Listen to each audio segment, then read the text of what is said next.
POCO is well known for its affordable mid-range phones, usually outshining all the competition as far as performance to price goes. But with smartphone prices across the globe going up and up, this gives the company an opportunity to undercut major competition. This time, it's aiming at the big boys like Samsung and OPPO. After 2 years of introducing Pro models to its F series, we are finally getting the Ultra model. The best of the best, and this time it's not only about performance, it's aiming at camera-centric users as well. In this video, I took more than 1,000 photos and videos. For the past months, I've been using it as my main phone. While a full review will come out within the next week or two, let me tell you first about the cameras coming from an amateur professional who covers live events for a living, uses phones for professional YouTube content, and is a mobile video enthusiast. Let's dive first into the technical specs of the cameras. POCO delivers in all three categories with its 50-megapixel f1.6 Light Fusion 800 main sensor, giving you a 24mm equivalent, which is the one also found on the POCO F6 Pro and the Redmi Note 14 Pro Plus. Don't let the name fool you though, as this is an OmniVision branded sensor. Not that it's a bad thing, but we typically see Sony sensors that are more popular in top-tier devices. The secondary sensor is a 50-megapixel f2.0 Samsung ISOCELL GN5 with OIS that offers 60mm equivalent and 2.5x optical zoom. The tertiary sensor is a 32-megapixel f2.2 Samsung ISOCELL KD1 sensor that's equivalent to 15mm. Funny enough, it's also the same sensor used for the front camera, albeit in a 24mm equivalent in photos, but with a significant crop in video. More on that later. As far as photos go, all four sensors deliver good to great results. All three lenses on the back are capable of delivering incredible detail for their respective use. The main 50-megapixel remains the sharpest among them all, followed by the 50-megapixel telephoto and then the 32-megapixel ultra-wide. The sharpness is easily the most impressive by far. I didn't even have to switch to 50-megapixel or Ultra HD mode. For the most part, I was shooting in auto mode. That's right, unlike the POCO X7 Pro and the Redmi Note 14 Pro Plus we reviewed back then, the F7 Ultra gave me confidence in the shots I took. Yes, it's not perfect, but what I needed was not perfection, but rather confidence in the photos that would look good enough to my eyes. POCO's color science, computational imaging, or post-processing, whatever you want to call it, is still present, which means a lot of contrast with colors leaning towards the yellow and brown side. I personally think it's not the best when it comes to skin tones, but with other things like street photography or anything that does not involve human skin tones, they can look really appealing.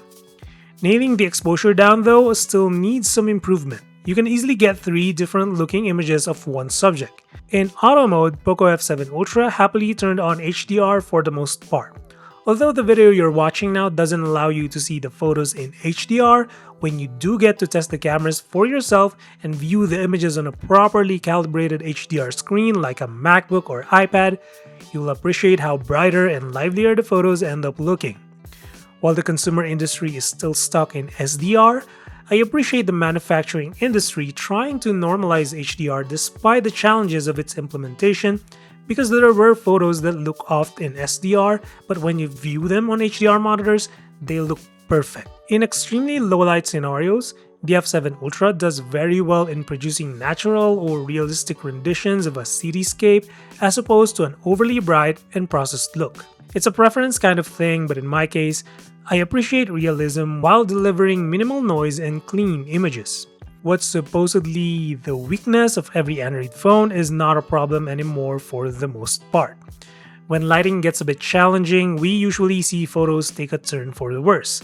In the case of F7 Ultra, it can maintain well-preserved details and colors even when there are multiple lighting involved. Where POCO needs to turn its attention, now that it has 3 sensors to optimize, is color consistency.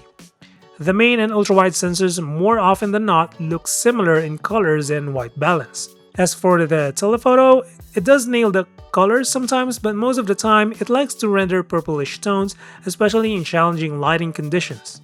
But then again, the sharpness you get even at 5x zoom is great.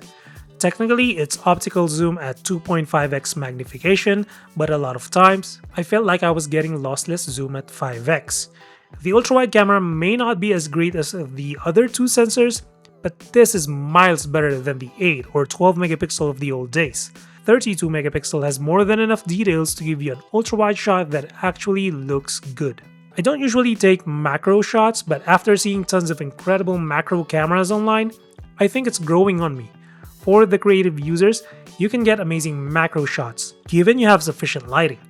Sure, it's only 10 centimeters minimum focusing distance, but it's enough to give you interesting detailed shots of things. With this kind of camera, it's hard to get a technically bad shot, but if there's one thing that needs fixing, I think it's portrait mode.